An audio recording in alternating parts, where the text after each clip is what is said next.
Dan Bang Hotman sudah bicara secara terbuka pimpinan, maka jikalau berkenan, penyidik dan penuntut umum itu kita undang ke sini untuk mengungkap hal ini seterang-terangnya, seadil-adilnya, untuk menjawab rasa keadilan yang tumbuh di masyarakat. Yang ketiga, kita bicara mengenai narkoba. Nah, ini juga berkaitan dengan kapal dan pelayaran. Berdasarkan undang-undang tanggung jawab, sebuah kapal itu ada di tangan nakoda. Baik itu masalah muatan, keselamatan, semua ada di tangan nakoda. Nah, kalau yang tadi diungkapkan bahwa saudara Fandi, mohon maaf ya, saudara Fandi ini kan tidak tahu menahu mengenai masalah ini. Nah, ini yang perlu kita gali, ya. Awalnya kapal kargo, kemudian kapal tanker. Fakta-fakta ini sangat mencurigakan, ya. Naik tidak tahu kapannya, tidak kenal orangnya, di tengah jalan pun juga tidak tahu. Oleh karena itu perlu sekali kita menggali, kenapa penuntut umum itu sampai menuntut sedemikian beratnya masalah seperti ini. Waalaikumsalam, Pak Profesor Sudeson Tandra, silakan. Terima kasih pimpinan, anggota Komisi 3 yang kami hormati, Pak Hotman Paris dan tim, dan orang tua dari saudara Fandi dan Radit yang saya hormati. Assalamualaikum warahmatullahi wabarakatuh. Selamat pagi, salam sejahtera untuk kita semua.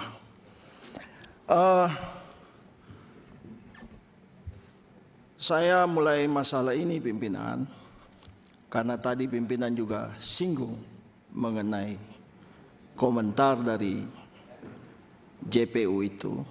Menurut saya ini kan sebenarnya hal yang kurang pantas. DPR ini kan dipilih oleh rakyat. Tugas dari DPR ini adalah tugas pengawasan. Di dalam satu kasus di mana rasa keadilan dari masyarakat itu terkoyak, maka pertanyaan masyarakat itu adalah, apakah tindakan dari aparat penegak hukum itu patut? Apakah tindakan dari aparat penegak hukum itu layak atau tidak? Itu sebabnya DPR, khususnya Komisi 3, mempunyai kepentingan, karena persoalan-persoalan yang berkaitan dengan layak atau tidak, patut atau tidak, suatu perkara itu dibawa. Dan ini semua sudah menjadi perhatian luas di masyarakat. Maka Komisi 3 DPR mempunyai kepentingan yang besar untuk mengungkap kasus ini, untuk bagaimana menjawab rasa keadilan dari masyarakat. Itu pertama, pimpinan. Yang kedua, kalau kita melihat uraian dari kasus ini, tadi Bang Hotman sudah sampaikan, dan menurut saya ini cukup fair. Ya, di dalam masalah hukum itu kan terkenal audi et alteram partem. Kita juga harus mendengar dari dua belah pihak.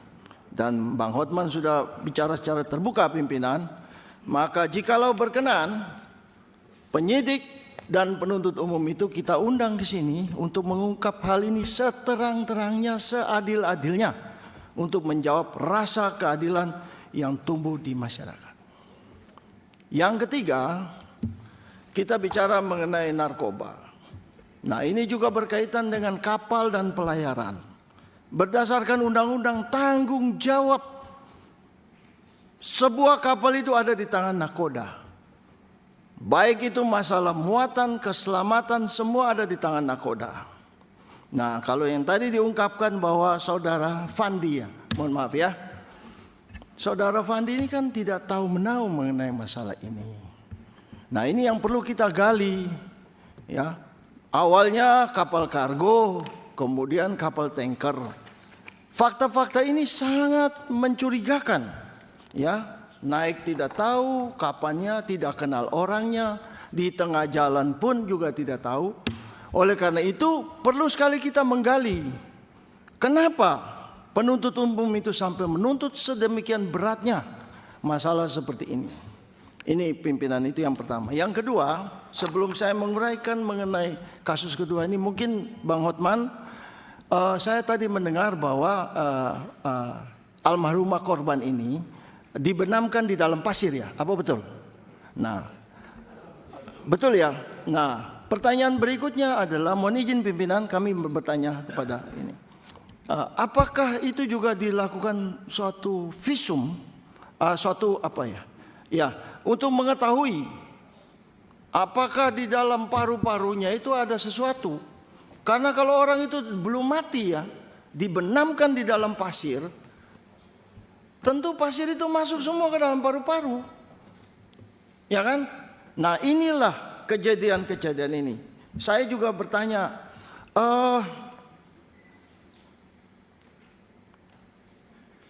di dalam visum itu kita juga ingin tahu apakah pada saat kapan ya almarhumah ini meninggal.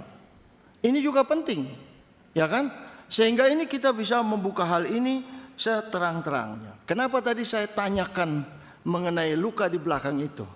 Karena ini terus terang mencurigakan saya, ya kan? Ini seperti ada suatu goresan kuku, ya kan? Nah, kalau itu sudah dapat disebutkan matinya bukan karena kuku, berarti kan tidak ada pertengkaran di antara kedua belah pihak, ya kan?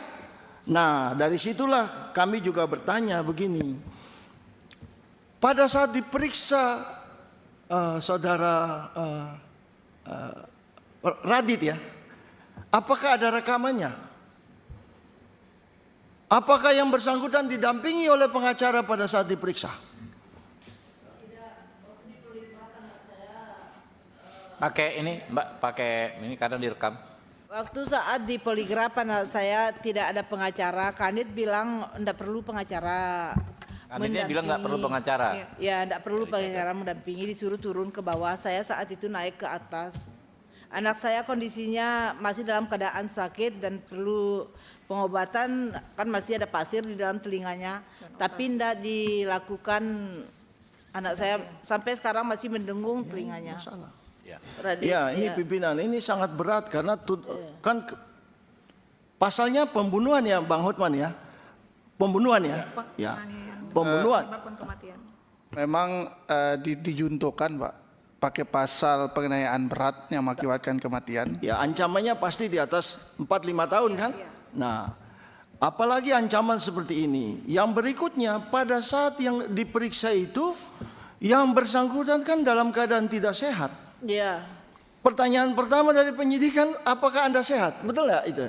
Nah, nah ini persoalan-persoalan seperti ini menurut saya ya sangat-sangat apa ya mencurigakan pimpinan. Oleh karena itu tentunya kami ingin agar kalau berkenan penyidiknya dan penuntut umumnya diundang ke sini. Memang terus terang ya kami tidak ingin mencampuri proses yang sedang berjalan di pengadilan.